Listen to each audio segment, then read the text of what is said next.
जम्मू कश्मीर के पहलगाम में हुए आतंकी हमले के बाद एक बार फिर से कश्मीर में एक बड़ा एक्शन देखने को मिला है। यहाँ पर पिछले कल 2 आतंकियों के घरों को जो है वो उड़ाया गया था, लेकिन आज फिर से आपको बताने चले कि यहाँ पर 3 और आतंकियों के घरों को जो है वो यहाँ पर उड़ाया गया है।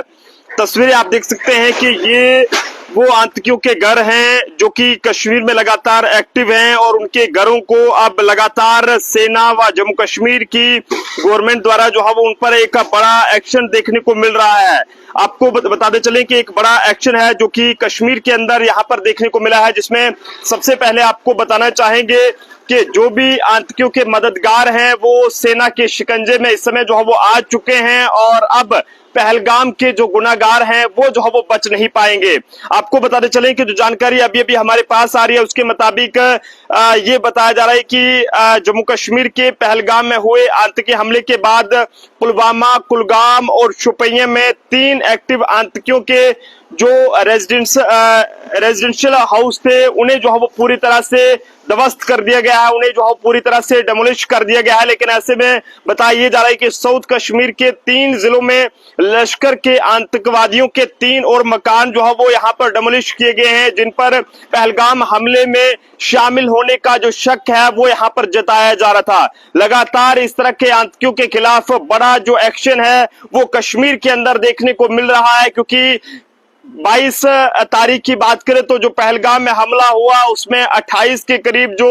टूरिस्ट वहां पर घूमने के लिए आए थे उनकी वहां पर जान चली गई, जिसके बाद सेंटर में बैठी मोदी सरकार भी लगातार एक्शन के मूड में है। लेकिन ऐसे में सोर्सेज से ये पता चला है कि मुरान पुलवामा के आतंकवादी एहसान उल हक शेख के मकान को जो है वो यहाँ पर कल देर रात को ध्वस्त कर दिया गया। इसी तरह कुलगाम में आतंकवादी जाकिर अहमद गनिया जो कि 2023 से एक्टिव चल रहा है, इसके मकान को भी मतलहामा में विस्फोट करके इसे जो है वो पूरी तरह से तबाह किया गया है। इसी के बीच शोपियां में छोटीपुरा में आतंकवादी जो शाहिद अहमद कुटे है उसके मकान को भी जो है वो आईईडी से जो है वो उससे पूरी तरह से उड़ाया गया है, क्योंकि ये 2002 से एक्टिव है। और इस तरह से अगर हम बात करें तो पिछले कल पहलगाम हमले में शामिल होने की बात सामने आने के बाद 2 आतंकी आसिफ अहमद शेख त्राल से रहने वाला है और आदिल ठोकर जो कि बिजबिहारा का रहने वाला है, इनके मकानों को वहां पर ध्वस्त किया गया था। लेकिन उसके बाद एक और एक्शन कश्मीर के अंदर हुआ है जिसमें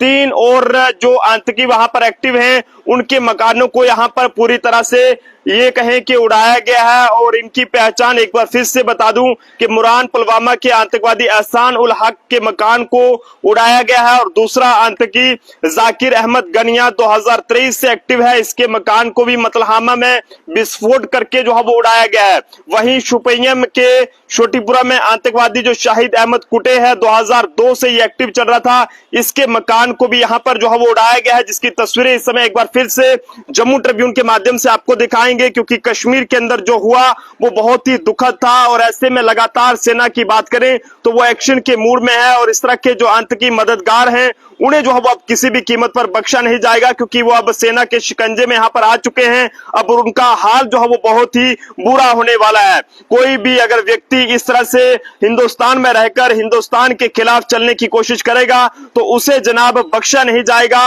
ये अब हमारी सरकार ने जो है वो यहाँ पर साबित कर दिया है, क्योंकि लगातार जो इस तरह की हरकतें करते हुए पाया गया है उसके खिलाफ बड़े पैमाने पर जो एक्शन है वो यहाँ पर देखने को मिला है। घरों की इनकी हालत आप देख सकते हैं कि किस तरह से इनके घरों को पूरी तरह से यहाँ पर आईईडी से उड़ाया गया है। कश्मीर के अंदर लगातार इस तरह की जो कार्रवाई है वो सेंटर में बैठी मोदी सरकार हो या फिर जम्मू कश्मीर की सरकार हो, इनके द्वारा यहाँ पर देखने को मिल रही है। ऐसे में आप सब लोग अपने अपने सुझाव जो है वो कमेंट्स में जरूर साझा करें कि इन आतंकियों के खिलाफ किस तरह की कार्रवाई होनी चाहिए। बल्कि इतना ही नहीं, इनके मददगारों के खिलाफ भी अब आगे के लिए सेना को या फिर सरकार को किस तरह का जो है वो अब रवैया जो है वो इनको दिखाना चाहिए, ताकि दोबारा ये आतंकियों की मदद करना तो दूर बल्कि सोच भी ना सके और आतंकी इस तरह का हमला करने तो दूर बल्कि सोच भी ना सके। लगातार पाकिस्तान को भी सबक सिखाने का काम किया जा रहा है। जिस तरह से पिछले कल भी हमने आपको बताया था कि पाकिस्तान से जो भी लोग हिंदुस्तान में वीजा पर आए थे